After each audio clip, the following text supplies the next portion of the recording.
Donc Romain Coutel, je suis pédopsychiatre, donc je travaille actuellement sur les hôpitaux universitaires de Strasbourg, à la fois sur le centre expert troubles du spectre de l'autisme sans déficience intellectuelle chez l'adulte, sur le maladie rare à expression psychiatrique, mais qui me fait rencontrer énormément d'enfants avec des troubles du neurodéveloppement, et j'interviens aussi en secteur, en consultation à la Méno, donc en pédopsychiatrie générale.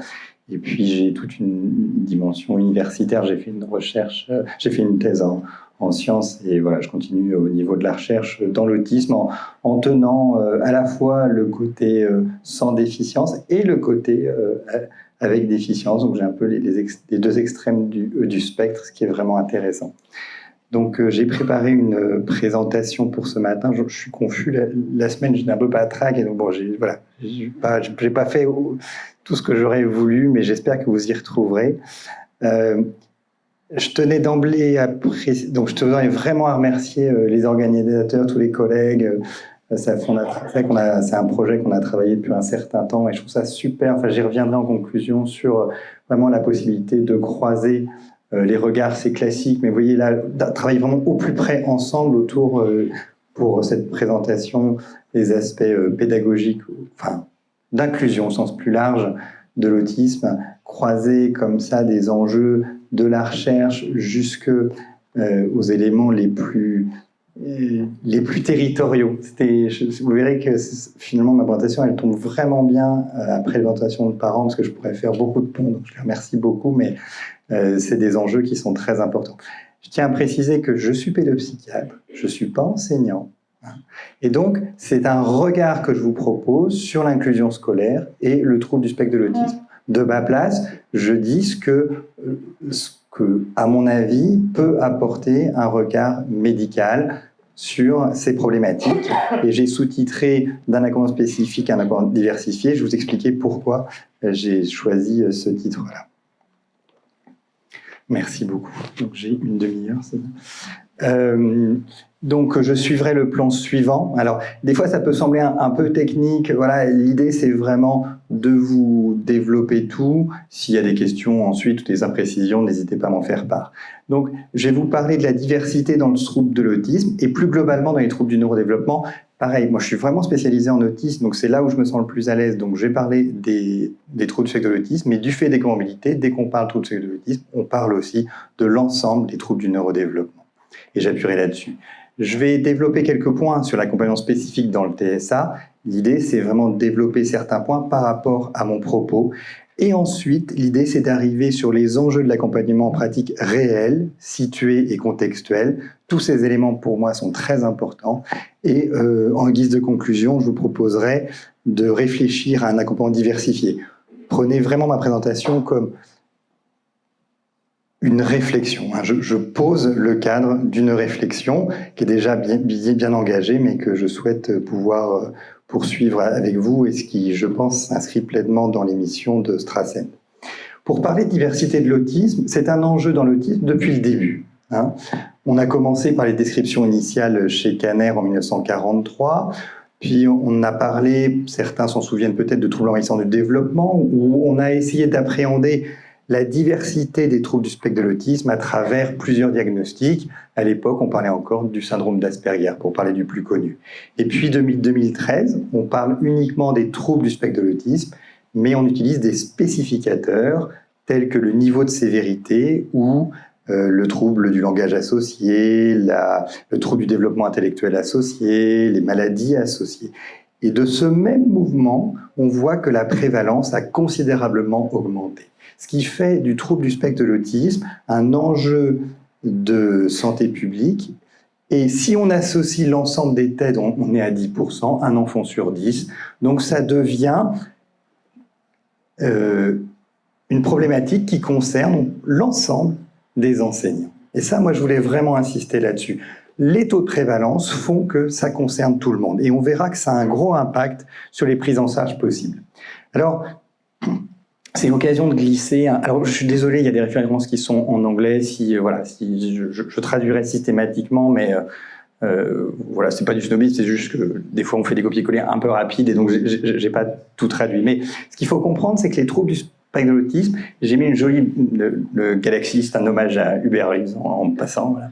Mais l'idée, c'est que l'autisme, c'est pareil. Le centre de l'autisme, tout le monde est à peu près d'accord pour dire ce que c'est. D'accord ? Par contre, dès qu'on part sur la périphérie, c'est beaucoup plus compliqué. Et on a montré dans cette étude-là que les formes de la périphérie, en fait, c'est les plus fréquentes, c'est celles qui sont moins étudiées.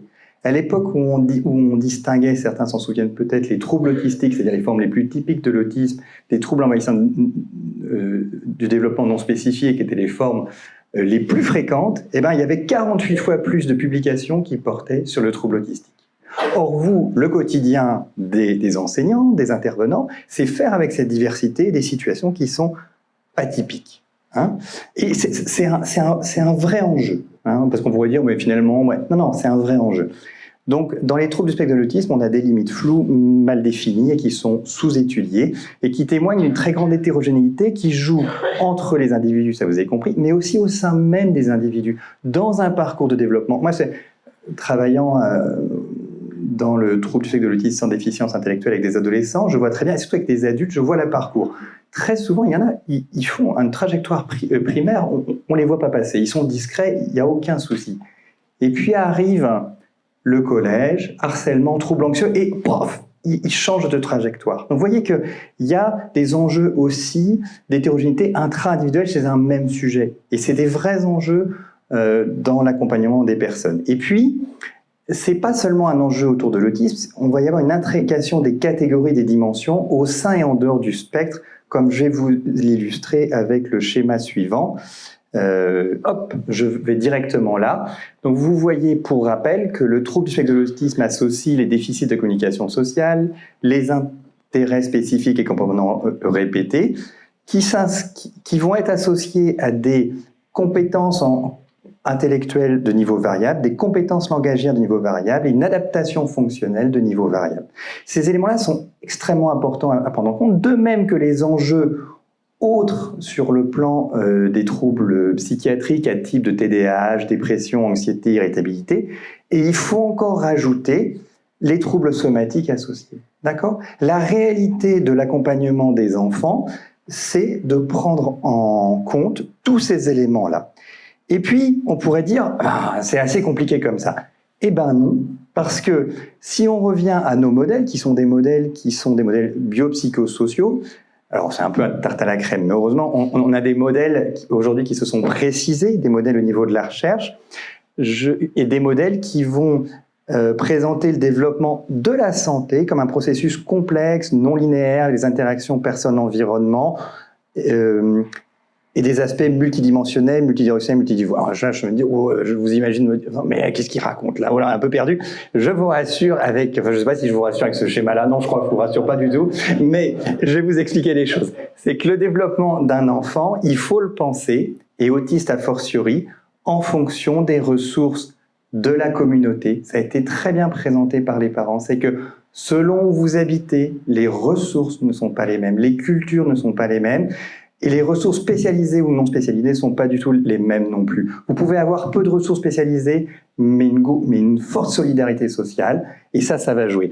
Il y a les enjeux de famille qui sont considérables, internes à la famille, les enjeux de politique sociale, on a un 4e plan autisme, et évidemment que ça en tout cas on espère que ça impacte les stratégies autour de l'autisme. Il va y avoir ce qui est propre à l'enfant, de ses capacités de s'adapter au niveau comportemental, mais aussi biologique. Hein.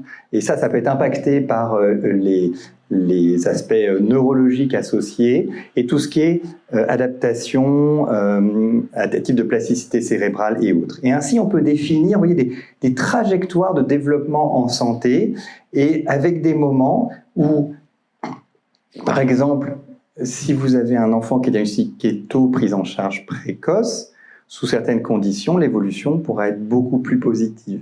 D'accord ?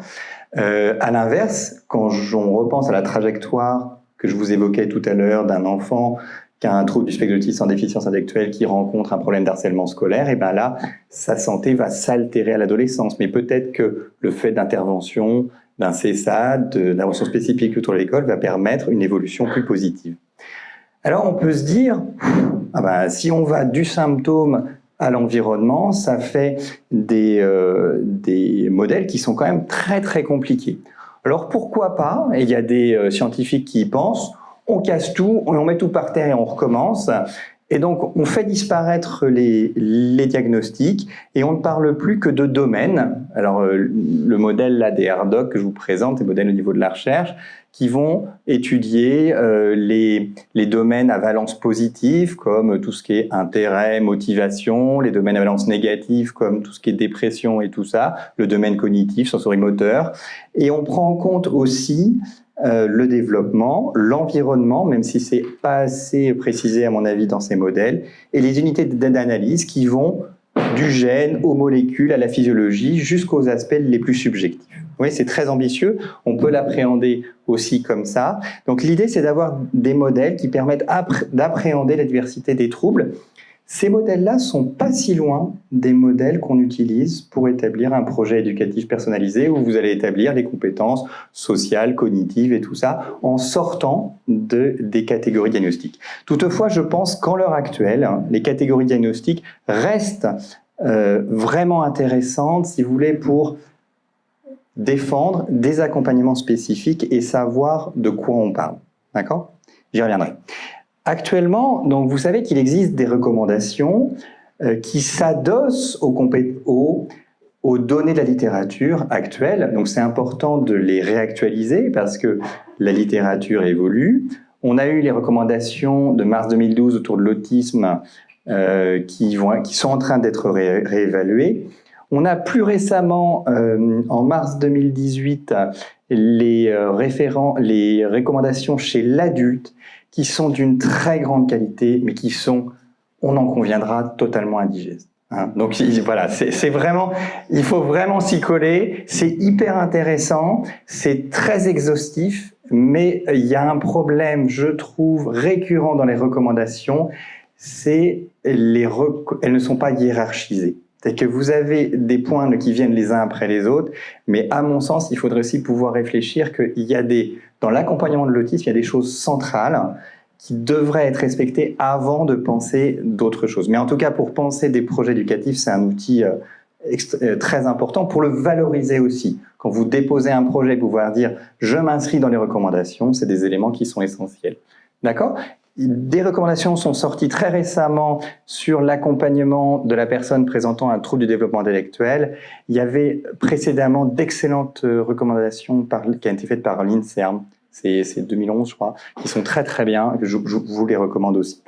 Il y a des recommandations qui viennent sur les troubles d'apprentissage, mais uniquement plutôt axées parcours de santé, donc pas tellement qu'est-ce qu'on doit faire dans les différents troubles d'apprentissage. Et puis on a aussi des recommandations de bonnes pratiques qui vont toucher le TDAH, mais là encore, c'est pas tant sur qu'est-ce qu'on fait dans le cas d'un trouble déficitaire de l'attention avec hyperactivité. Ça porte vraiment sur la conduite à tenir en médecine de premier recours, c'est la première ligne pour les médecins traitants. D'accord ? Donc vous voyez qu'il y a des tas de domaines où on n'a pas encore des recommandations. Ça, c'est les recommandations qui font état des données les plus actuelles de l'accompagnement dans l'autisme. Alors, dans l'accompagnement dans l'autisme, il y a certaines prises en charge. L'idée, c'est pas que je les développe ici, mais c'est vous expliquer comment est-ce qu'on pense les données de la recherche. Il y a des prises en charge, j'ai cité celles qui concernent l'enfant, qui sont très très bien validées. D'accord ? Très bien validées, la qualité des études est excellente, on a les données, la littérature sont sorties dans des très bonnes revues, donc on a tous les éléments pour penser que ce qui sort des études a une vraie valeur. D'accord ? Et de fait, dans l'accompagnement, on a pu montrer que, même si ça a pu être critiqué, que l'ABA est un très bon outil pour l'accompagnement spécifique, son efficacité est réelle, de même que le modèle de Denver, et plus récemment, le modèle de la PACT, vous connaissez peut-être, qui est une intervention auprès des familles. L'idée, c'est d'aller au plus proche de la vie des personnes, de former les parents aux troubles de l'enfant, aux troubles de leur enfant.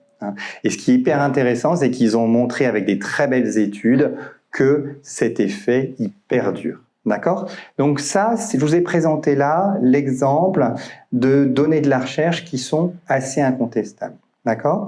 Après, il y a des tas d'autres recherches, mais le niveau de validité scientifique diminue. D'accord ? Mais la vraie limite, et on en reparlera, c'est les aspects de coût. C'est-à-dire que c'est pris en charge, c'est du 1 pour 1.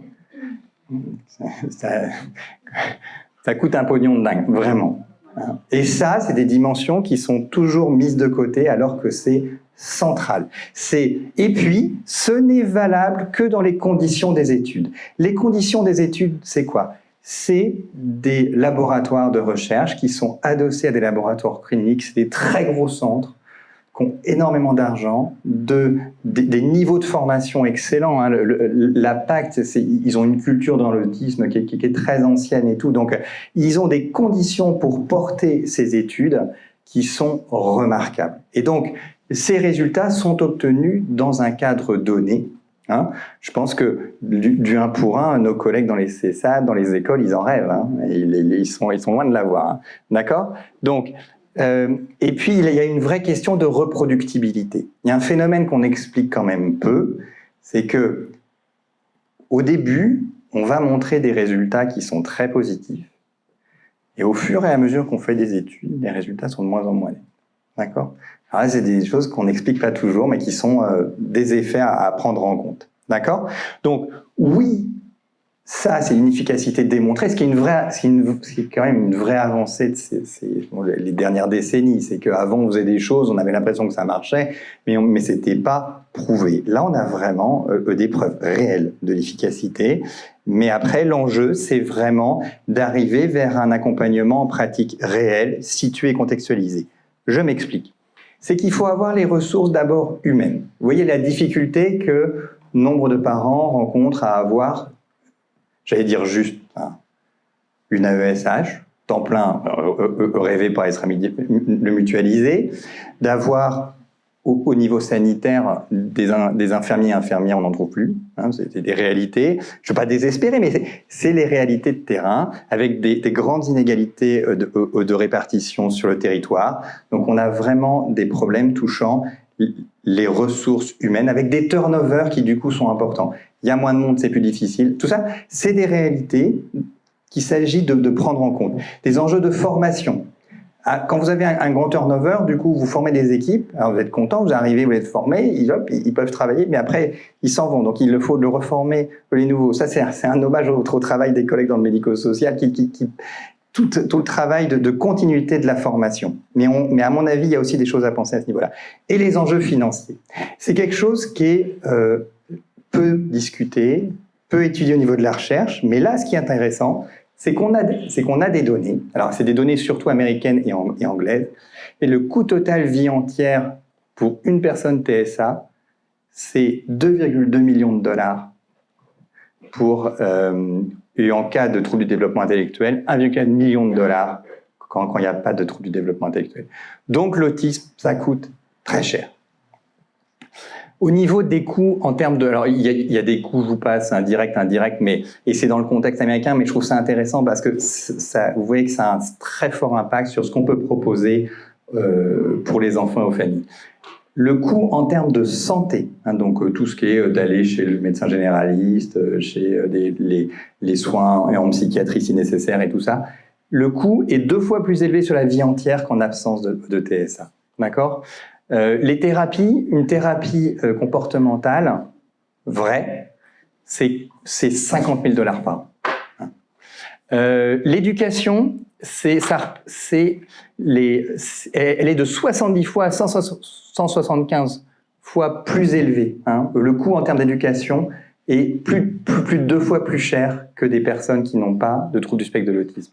La perte de production, ça c'est le fait que beaucoup de personnes autistes, y compris celles qui n'ont pas de déficience intellectuelle, n'ont pas accès à l'emploi. Et ben ça, c'est un coût. Alors, c'est logique de coût, ça dit pas, il y a des grandes variations sur les pays, ce qui est pris en charge par les pays et tout ça, mais c'est une vision froide, quoi. On regarde, ça coûte combien?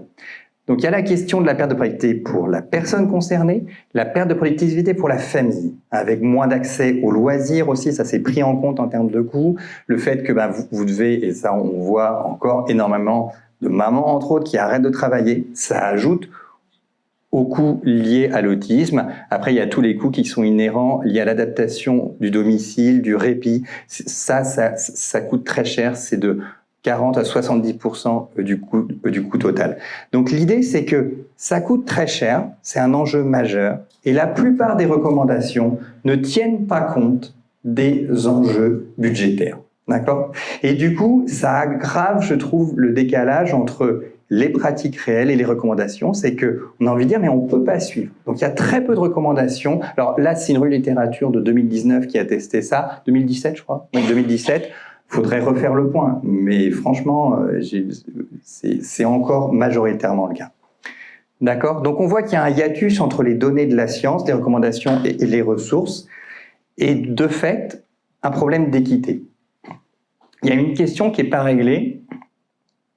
En tout cas, je vais vous citer l'exemple de ce qu'on m'en a dit. Alors, voilà, du Québec, c'est qu'ils ont fait le choix de financer des prises en charge précoces. D'accord? Donc, qui, comme on l'a vu, coûtent très cher, mais sont très validés scientifiquement. D'accord? Du coup, vous mettez énormément d'argent là-dedans, mais l'argent, il est limité. Et donc, c'est autant d'argent que vous retirez potentiellement à l'accompagnement vie entière. Après, ça peut justifier. C'est-à-dire que, et ça c'est montré, c'est que quand vous mettez de l'argent au début, vous pouvez économiser de l'argent sur la suite parce que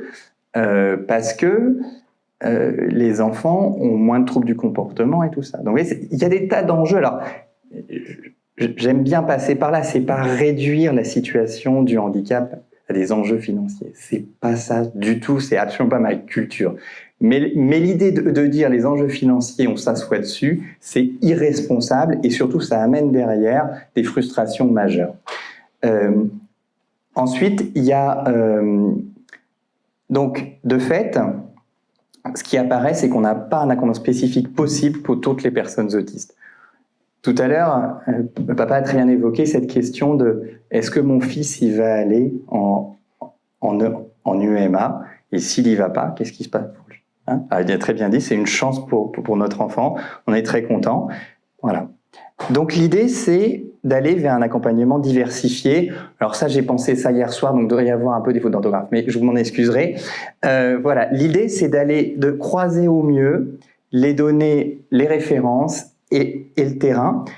Il y a des enjeux au niveau de la recherche. Alors là, c'est une vraie question. Vous voyez que la PACT, quand elle a été pensée, ce qui était très bien, c'est qu'ils avaient ça en tête. Ils se disent, on fait quand même quelque chose qui est pas trop cher. Hein. La PACT, c'est quand même pas trop cher. Et l'idée, c'est que ça soit, qu'on puisse le faire facilement, que ça puisse être facilement implémenté dans les familles et tout ça. À ceci près que des fois, on peut aussi, dans la recherche, penser des projets qui coûtent cher, mais qu'ensuite, dans le déploiement, on fait des choses qui fassent moins cher. Il ne faut pas non plus que les enjeux du terrain limitent trop la recherche, parce que des fois, ça empêche vraiment de penser, et puis du coup, on ne financerait plus la recherche fondamentale et tout ça, et je pense que c'est important aussi.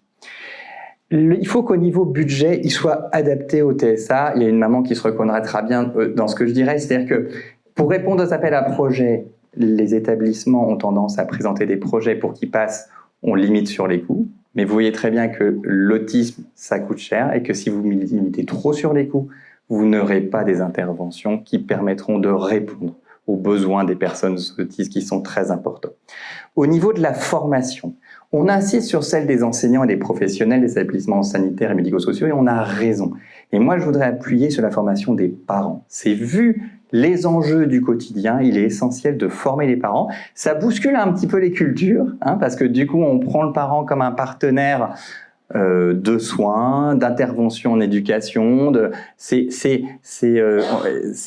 les parents experts, le parent père aidant, tout ça, c'est des pratiques qui se développent de plus en plus et qui sont vraiment intéressantes et qui nous aident à aussi penser la formation des parents qui, dans le contexte, alors on peut dire que c'est une bonne chose au niveau éthique et c'est vrai, mais ça devient une nécessité dans l'enjeu, dans la situation actuelle. Au niveau de l'école, il s'agit de soutenir une pédagogie différenciée individualisée. Vous avez compris qu'avec des troubles du neurodéveloppement qui concernent 10% de la population, on ne peut pas, il n'y a pas d'autre choix que, et tant mieux, que l'école, pour moi, ça fait partie de l'apprentissage du métier d'enseignant. C'est-à-dire que c'est tellement fréquent que nécessairement, il va falloir être sensibilisé aux pédagogies différenciées et individualisées. D'accord? Dans cette logique-là, si vous voulez d'avoir quelque chose de gradué pour pouvoir au maximum aller vers les personnes et leurs problématiques à elles, là où elles vivent, ce que j'aimerais, c'est qu'on puisse aussi définir des principes pédagogiques en autisme autour de règles d'or de l'intervention en autisme. Vous voyez que les retours des éducateurs en particulier, c'est de dire nous, on bricole, et on a fait des formations un peu partout, et on bricole. Alors, il y a des gens qui bricolent bien, hein, il y a des gens qui bricolent pas bien. Hein. C'est pareil, si vous demandez à votre mari ou votre épouse de faire une étagère en bois, personnellement, j'en suis totalement incapable. Donc voilà, donc vous voyez qu'il y a des niveaux de bricolage qui sont différents, et j'aimerais bien qu'on puisse avoir des repères, c'est-à-dire, dans l'accompagnement d'une personne autiste, ça et ça, c'est vraiment important. Parce que on n'a pas tous accès au niveau de formation, d'intervention, le qu'on veut. D'accord ? Après, il y a les classes et dispositifs spécialisés TSA, dont ici vous êtes porteur à travers les classes d'autorégulation, les dispositifs d'autorégulation, les classes d'autorégulation, les UMA, les unités élémentaires autisme. Tout ça, c'est très bien, mais à la condition que ça diffuse. C'est-à-dire que pour moi, ces dispositifs-là sont mis dans les institutions, certes pour les enfants qui sont dans ces établissements, mais surtout que la culture de l'autisme diffuse. Si ça diffuse pas, à ce moment-là, on renforce des inégalités. C'est même plus des problèmes d'équité, c'est vraiment des problèmes d'inégalité. Les enjeux, c'est quoi? C'est qu'à niveau de handicap comparable, on ait des réponses comparables. Actuellement, on en est quand même loin dans bien des situations. D'accord? Après, il y a l'enjeu des thérapies. Si demain, un établissement décide, ou au niveau de l'éducation nationale, il décide de financer des thérapies type ABA, type Denver, type PACT. PACT, c'est vraiment une thérapie, hein, donc c'est plutôt du résultat de pédopsychiatrie. Mais en pédopsychiatrie, c'est formidable. Si on nous met demain, on nous dit, vous avez un budget, vous mettez en place la PACT. C'est super. Mais la question qui va se poser, c'est est-ce qu'on... Et j'ai fini par un point d'interrogation, c'est hyper important. C'est est-ce qu'on l'apporte à ceux qui, pour nous, en ont le plus besoin, ou à ceux qui vont plus y répondre. Dans les études comme la PACT, les enfants, ils n'ont pas de troubles neurologiques associés, ils n'ont pas d'épilepsie associée, ils n'ont pas de troubles du neurodéveloppement. Alors, souvent, ils sont trop jeunes pour parler de déficience intellectuelle, mais vous voyez que le retard de développement psychomoteur n'est pas trop important. Alors, qu'est-ce qu'on propose à ceux qui ont les troubles du neurodéveloppement les plus sévères? Et ça, la recherche ne répond pas. Donc là, il faut penser les choses tous ensemble. D'accord? Pourquoi la recherche ne répond pas? Parce que si vous voulez, le nombre de variables devient considérable et donc on peut pas faire des études formalisées. Enfin, si vous avez des questions là-dessus, je vous repréciserai les choses. Ok? Donc, l'idée d'un accompagnement diversifié, c'est... Alors là, je parle avec ma culture, c'est rappeler que l'evidence-based medicine qui supporte aujourd'hui les pratiques médicales n'est vraiment pas limitée aux données de la recherche, mais inclut l'expérience clinique pour nous les médecins, mais au niveau éducatif ou d'enseignants, c'est l'expérience que vous avez, les formations que vous avez. Moi, j'ai vu je me souviens, c'est un peu personnel, mais une enseignante qui était en Ulysse, qui était au bord de la retraite. On arrive avec un patient qui est hyper compliqué, la famille hyper compliquée, et elle nous écoute très très gentiment, et elle nous a dit juste, vous inquiétez pas. Et effectivement, quelques mois plus tard, les troubles du comportement avaient disparu. Enfin, voilà. Elle s'estimait, elle, avoir suffisamment d'expérience et de connaissances pédagogiques, elle n'était pas spécialisée en autisme, pour faire face aux enjeux, et elle l'a fait, chapeau à elle, mais c'est vrai que ça m'a vraiment marqué.